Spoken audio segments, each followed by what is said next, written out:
The misjudged species. The Council's mistake.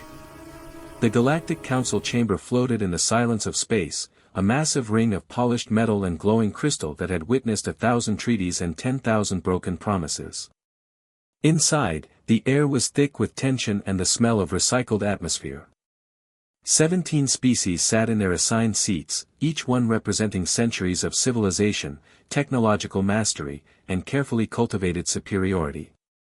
At the center of the chamber, a hologram flickered to life. A small blue planet spun slowly, its oceans catching the light. Earth. Ambassador Kelrin of the Vecker Dominion leaned forward in his seat, his scaled fingers tapping against the armrest. His 4 eyes studied the image with the kind of detachment a scientist might show a bacteria sample. "This world has no unified government," he said, his voice carrying the artificial smoothness of the translation matrix.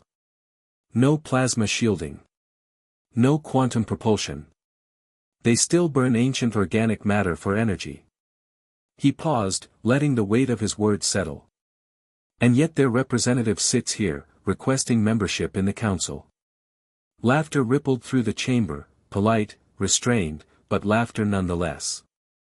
The Threnai delegate, a towering insectoid named ZWXX, clicked her mandibles in what passed for amusement among her kind. Their largest ships barely reached their own moon without chemical rockets. They fight among themselves over invisible lines on maps. Why are we even discussing this? At the far end of the table, Captain Elena Torres sat perfectly still. She wore the standard uniform of the United Nations Space Command, gray, practical, stripped of unnecessary decoration. No medals. No rank insignia beyond the small silver bars on her collar. Her dark hair was pulled back in a tight bun. Her hands rested flat on the table. She had been sitting in silence for 23 minutes, listening to them dissect her species like a failed science project. Kelrin turned his attention to her, his tone shifting to something that might have been mistaken for sympathy in a less arrogant species. "Captain Torres, please understand, we mean no disrespect to you personally. But the facts are undeniable. Your people are children compared to the rest of us. The Vecker Dominion has traversed the stars for 12,000 years. The Threnai have built megastructures that house billions. What has humanity accomplished in that same span of time?" Elena's fingers drummed once against the table. Just once. Her voice was calm, measured, and carried the weight of someone who had already decided how this conversation would end. "We survived." The chamber went quiet. The kind of quiet that happens when a room full of predators suddenly realizes they might have missed something important. Kelrin blinked all 4 eyes in sequence, a gesture of confusion. "Survived? That is your greatest achievement? Survival?" Elena stood. She was shorter than most of the beings in the room, barely taller than the Vecker, who were considered small by galactic standards. But when she rose, the air in the chamber seemed to shift. "You've had 12,000 years of peace because the Council enforces it. You've had laws, trade agreements, mutual defense pacts. You've never had to fight for your right to exist." "Not really." She stepped forward, her boots silent on the polished floor. "Humans have been at war since the day we crawled out of the ocean.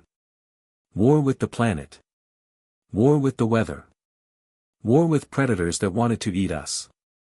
War with diseases that tried to wipe us out. War with each other." She paused, her gaze moving from one delegate to the next. "We didn't have a council to protect us. We didn't have advanced technology handed down from some benevolent ancestor species. We had dirt and stones and fire. And we turned that into cities. Spaceships. Nuclear weapons. Art. Music. Philosophy." ZWXX's mandibles twitched, a sign of irritation. "Violence and destruction do not impress us, Captain. They disgust us. The Council was founded on the principle of peace." "I'm not talking about violence," Elena said quietly. "I'm talking about will. You've never had to choose between extinction and survival. We make that choice every single generation. And every single generation, we choose to keep going. Kelrin waved a dismissive hand, his patience clearly exhausted. Enough. This is philosophy, not policy. The Council's decision is final. Earth will remain under observation status. Perhaps in a few centuries, when your species has matured, we will revisit this discussion. Elena didn't argue. She didn't plead. She simply nodded, turned, and began walking toward the exit. The delegates watched her go, already moving on to the next item on their agenda. But as the door hissed open, Elena stopped. She looked back over her shoulder, her expression unreadable. "One more thing," she said. "The Kryn horde just crossed into the outer rim. You'll see them in about 3 weeks." The chamber froze. Every conversation died mid-sentence. The Kryn horde, a name that hadn't been spoken aloud in council chambers for 500 years. A swarm species. No language. No diplomacy. No mercy. Just an endless, consuming hunger that stripped worlds down to bare rock. Kelrin's voice cracked, his composure shattering. That's impossible. The Kryn were driven beyond the galactic edge. They haven't been seen in 512 years, Elena finished. We know. We've been tracking them for the last 8 months. They're back. And they're heading this way. She stepped through the door, her voice echoing back into the chamber. Good luck with that. The door sealed shut behind her. The first signal. 3 weeks and 2 days later, the Galactic Council received the transmission from Thalaxis 4. It was a mining colony, small, remote, staffed by 237 workers from 6 different species. The kind of place that existed on star charts but rarely in anyone's thoughts. The message came through at 0347 Galactic Standard Time. The communications officer on duty almost deleted it, thinking it was a drill. But then she heard the screaming. The transmission lasted 14 seconds. There was shouting. The sound of metal tearing. Someone begging in Thranai. Then a high-pitched shriek that didn't come from any known species. Then static. Then nothing. The Vekker defense fleet arrived 48 hours later. Their commanders had prepared for a disaster, hull breaches, maybe a reactor meltdown. What they found was something worse. The colony was gone. Not destroyed. Not bombed. Consumed. The Kryn had stripped it clean. Every building reduced to skeletal frames. Every vehicle dissolved. Every organic molecule harvested and absorbed. The only thing left was a blackened crater and the faint chemical smell of digestive acids. And the Kryn were moving deeper into council space. The war room. Kelrin stood in the Vekker war room, staring at the tactical display that filled the entire wall.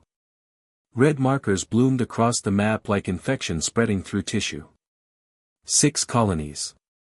12 orbital stations. 2 agricultural worlds.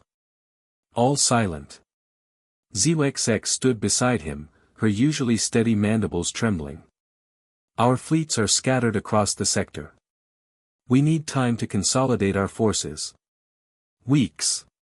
Maybe months. We don't have weeks, Kelrin hissed. His hands gripped the edge of the console hard enough to leave marks. They're moving faster than our projections. Faster than anything in the historical records. A Vekker tactical officer approached, his scales pale with stress. Ambassador, we've tried deploying the defense grid. It's not working. The Kryn are using some kind of electromagnetic pulse weapon. It shuts down everything, weapon systems, shields, even life support. Our ships go dark the moment they enter engagement range. Kelrin's breath came in short, sharp bursts. For the first time in his long life, he understood what it felt like to be prey. Then a voice crackled over the communications array. Calm. Human. Impossibly composed. This is Captain Elena Torres of the UNSC Resolute. We're 3 hours out from your position. Requesting permission to engage the Kryn Vanguard. Kelrin's head snapped toward the comm station. The humans? What are you doing here? There was a pause. When Elena's voice came back, there was something in it, not anger, not satisfaction. Just a cold, hard certainty. You called us primitives. Violent. Unfit for civilized company. Another pause. Turns out, that's exactly what you need right now. ZXX leaned toward the microphone, her voice tight. Captain Torres, you have one ship. The Kryn Vanguard numbers in the thousands. You cannot possibly. We're not here to win, Elena interrupted. We're here to buy you time.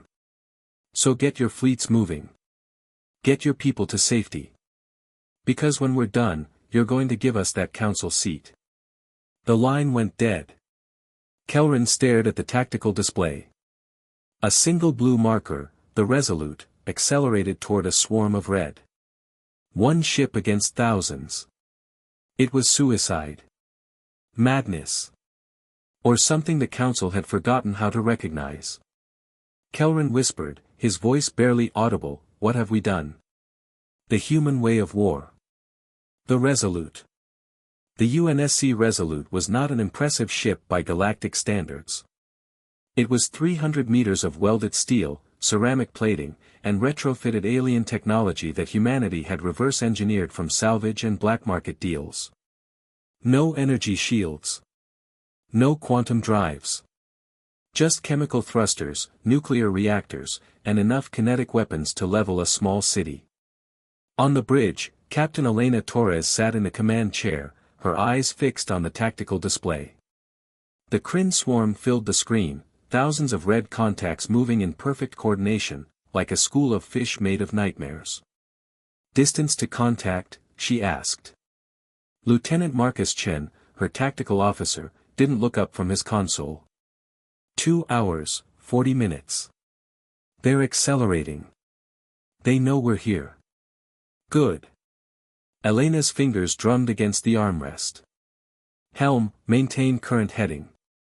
Engineering, I want the reactor at 110%.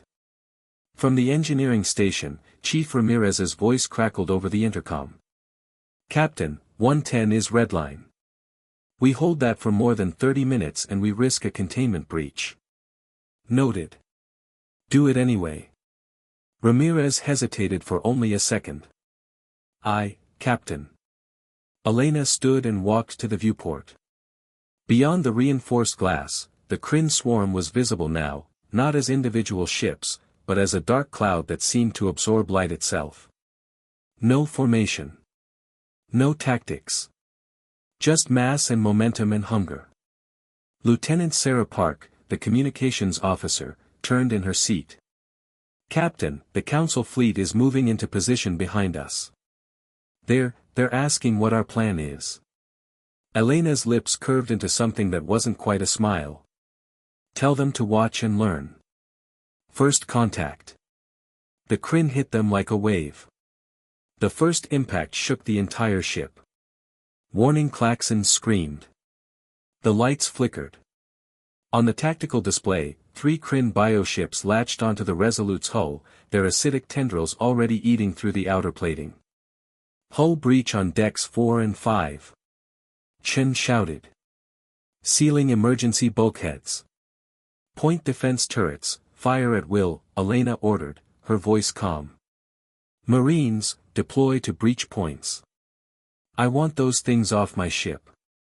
The Resolute's automated turrets roared to life, spitting tungsten slugs at 3,000 rounds per minute. The Kryn bioships shuddered under the impact, their organic armor cracking and leaking bioluminescent fluid. But more were coming. Always more. In the corridors of Deck 4, Sergeant Maria Okafor led her fire team toward the breach. She could hear them before she saw them, a wet, chittering sound like insects in a corpse. Then the bulkhead tore open, and they poured through. Kryn drones were smaller than the bioships but no less terrifying.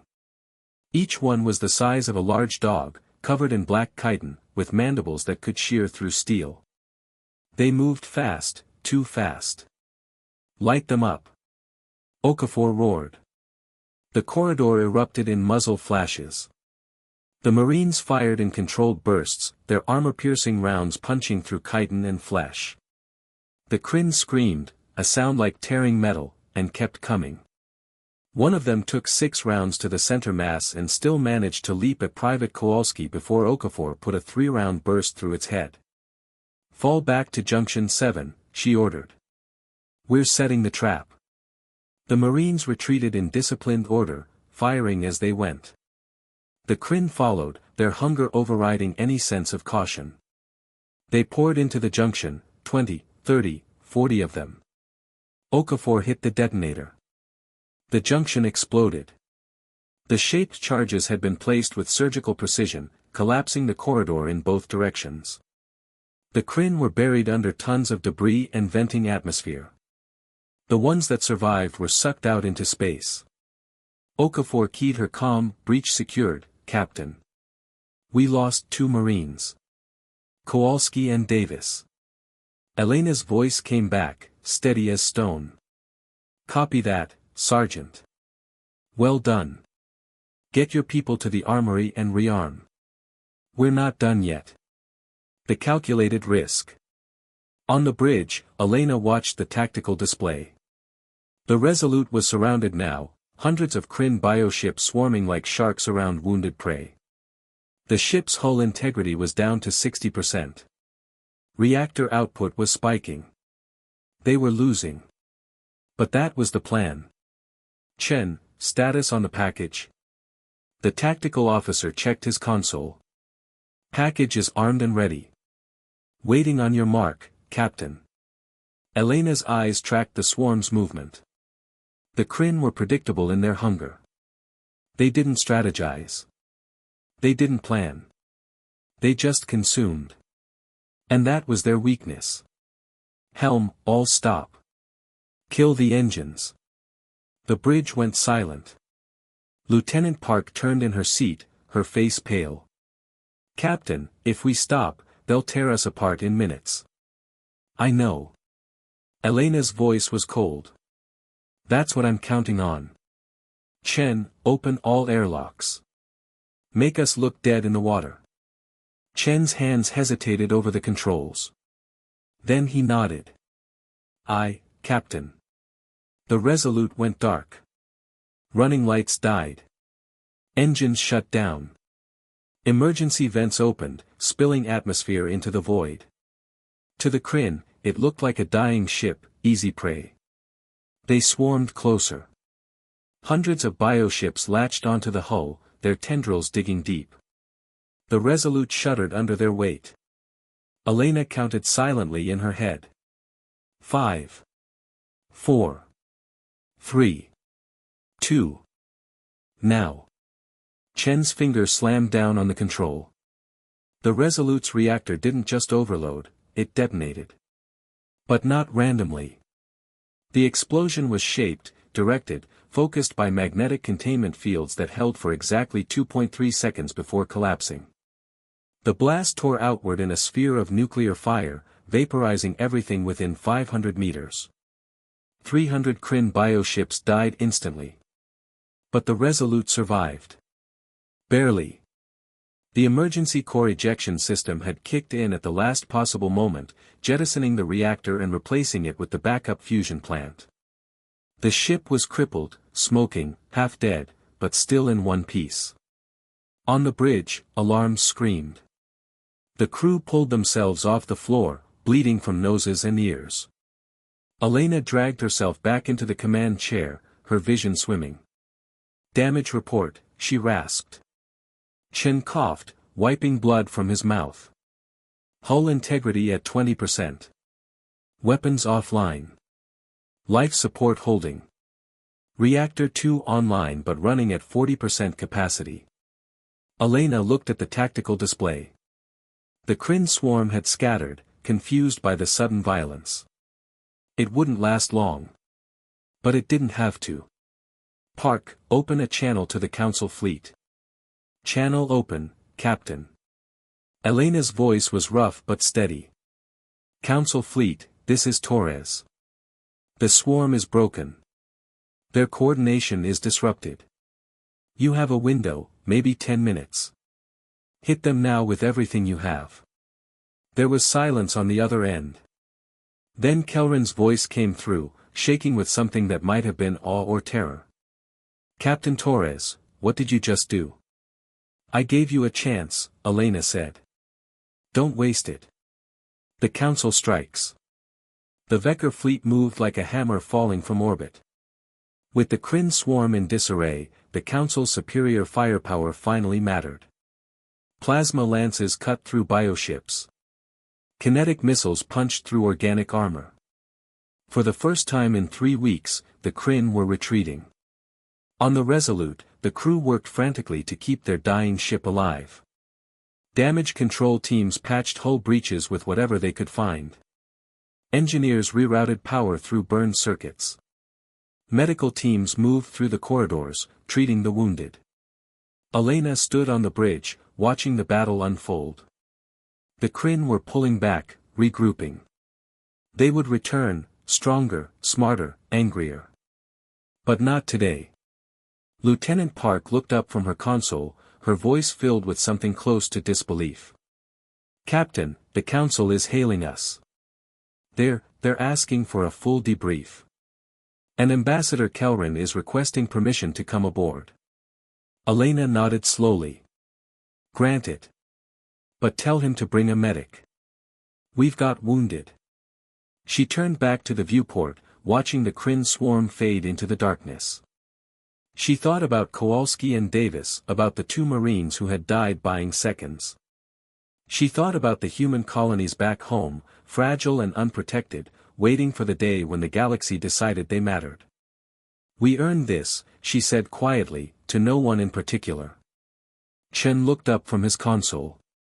Earned what, Captain? Elena's reflection stared back at her from the viewport, tired, bloodied, but unbroken. A seat at the table. The price of respect. The aftermath. The UNSC Resolute drifted through space like a wounded animal, trailing debris and coolant vapor. Half of its hull was scorched black.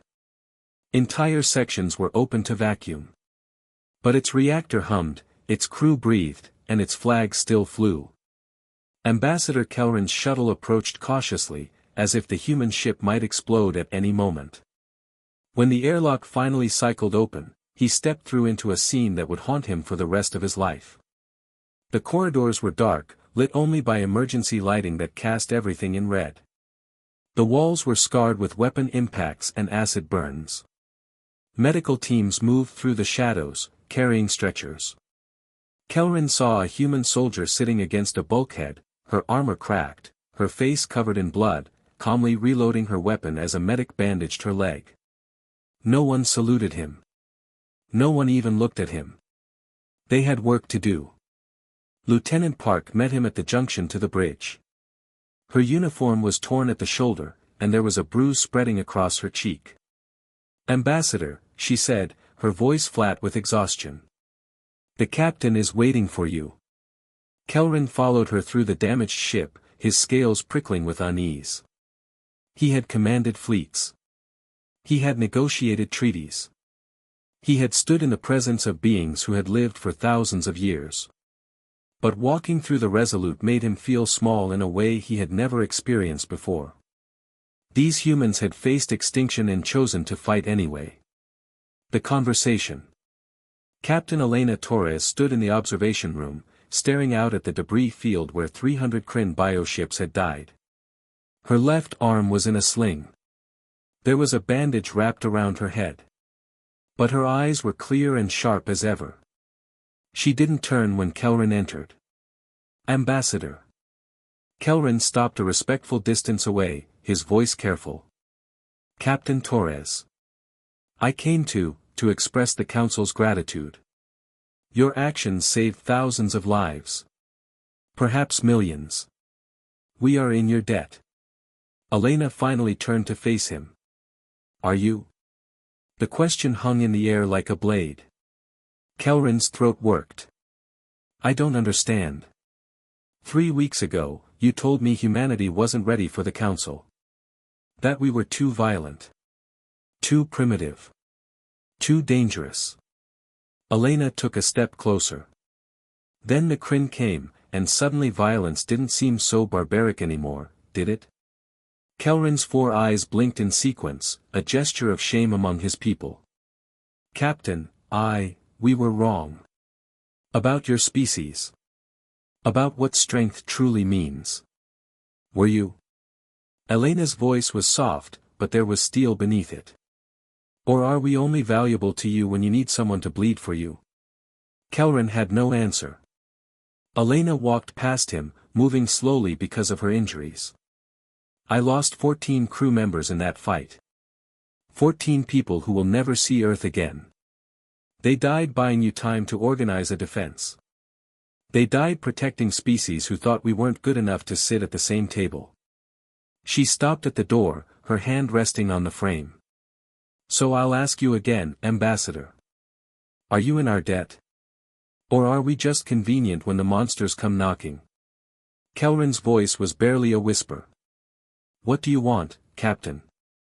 Elena looked back at him, and for the first time, Kelrin saw something other than exhaustion in her eyes. He saw determination. Purpose. The kind of will that had carried humanity from caves to starships. I want the Council to understand something, she said. You've built a civilization on peace. On cooperation.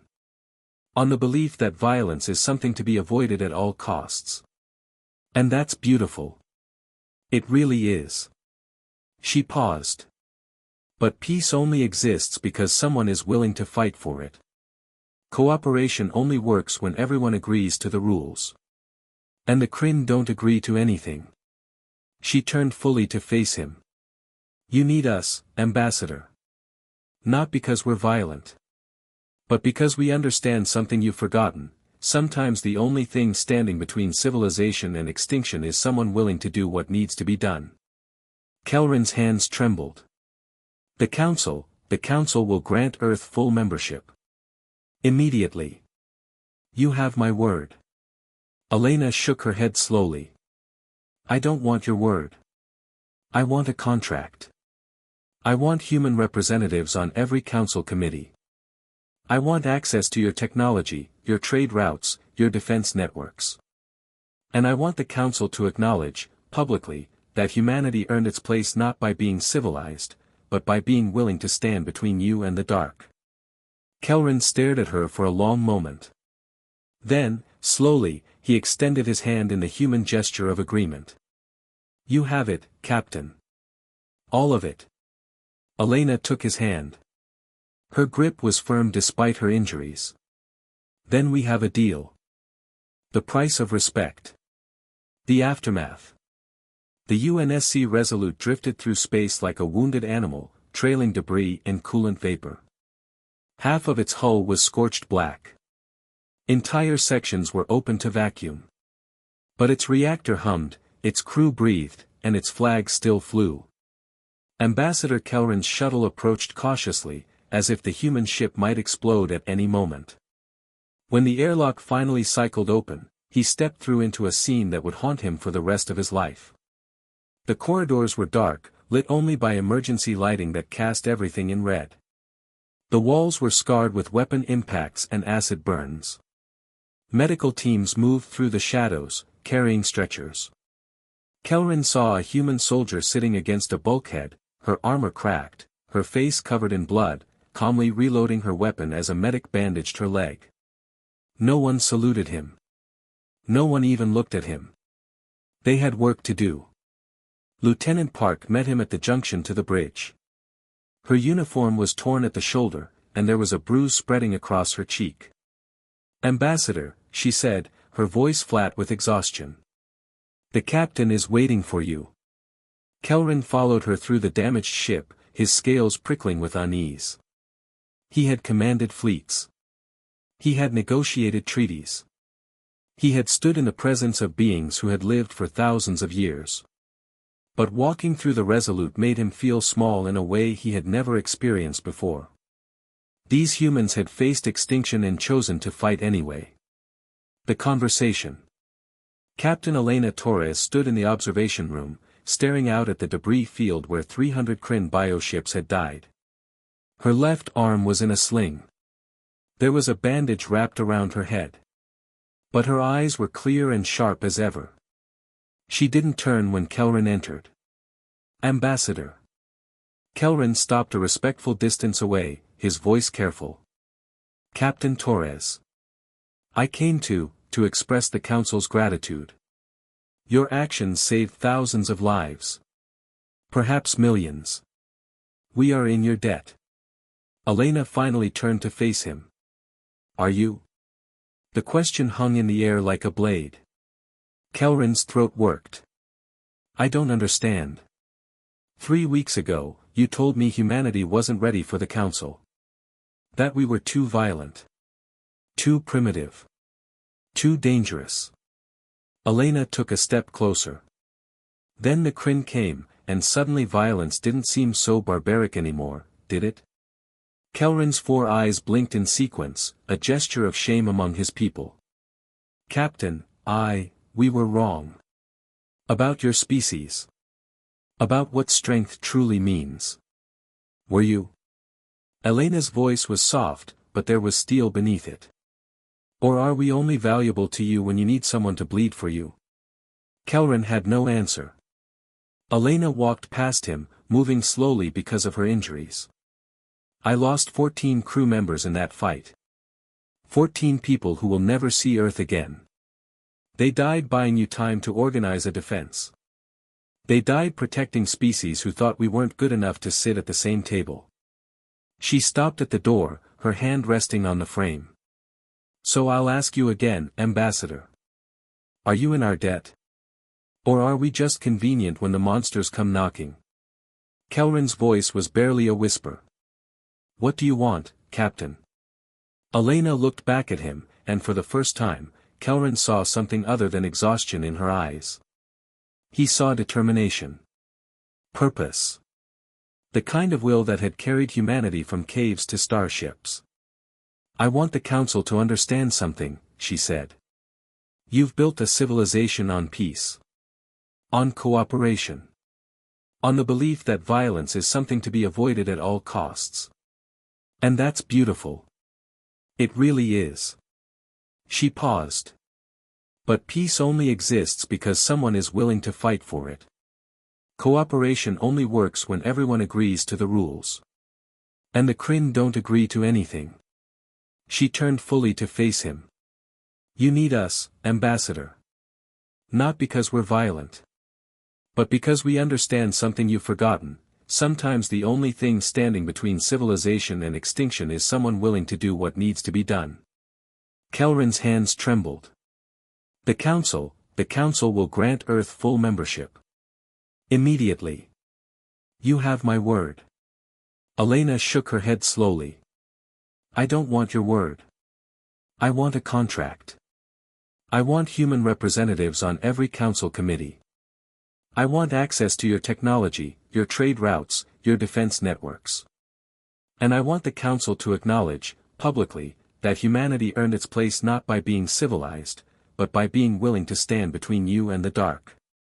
Kelrin stared at her for a long moment. Then, slowly, he extended his hand in the human gesture of agreement. "You have it, Captain. All of it." Elena took his hand. Her grip was firm despite her injuries. "Then we have a deal." The Council chamber, 3 months later. The Galactic Council chamber had changed. Where once there had been 17 seats, now there were 18. The new one was smaller than the others, crafted from Earth steel rather than exotic alloys. But it sat at the table as an equal. Captain Elena Torres, now Ambassador Torres, stood before the assembled representatives. She wore the same gray uniform, but now it bore the insignia of Earth's Council delegation.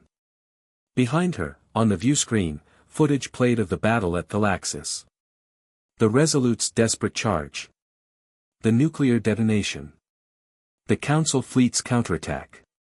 The Kryn are still out there, Elena said, her voice carrying through the chamber. We pushed them back, but they're regrouping. They'll return.